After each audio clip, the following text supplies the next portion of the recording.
How did Roman mint workers make coins? Have you ever wondered how coins were made in ancient Rome?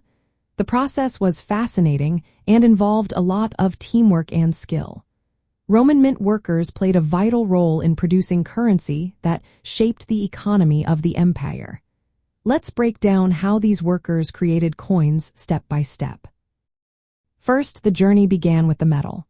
Workers used silver, bronze, or gold ingots. These ingots were melted in furnaces, reaching high temperatures. Once melted, the metal was poured into molds or cast into thin sheets.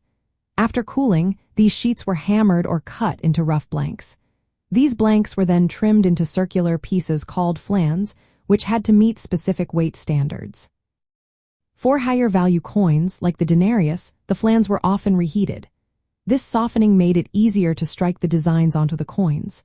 The striking process was quite a spectacle. It required a team of specialized workers, usually 3 or 4. One worker heated the flans, while another carefully placed them on a fixed lower die. This die was embedded in an anvil and displayed the coin's main design, such as the portrait of an emperor. Then came the crucial moment. A third worker placed a mobile upper die on top of the flan and struck it with a heavy hammer. Skilled hammerers could deliver multiple blows to create detailed designs. However, if they rushed, the coins might end up with uneven strikes or off-center images. Quality control was important but varied over time.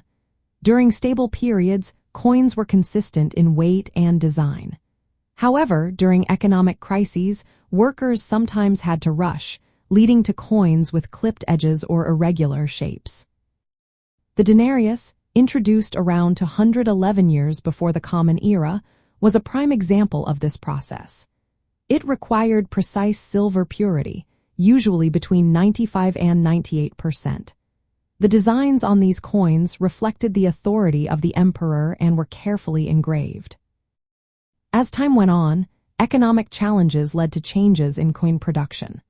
Workers often produced thinner flans and simpler designs due to debasement and inflation. Despite these challenges, being a mint worker was seen as both a craft and a civic duty. The coins they made circulated the emperor's image throughout the empire, reinforcing political messages and facilitating trade. Mint workers took pride in their contributions, even though the job was physically demanding. The heat from the furnaces and the repetitive nature of the work made it tough, but the impact of their labor was felt across the vast Roman Empire.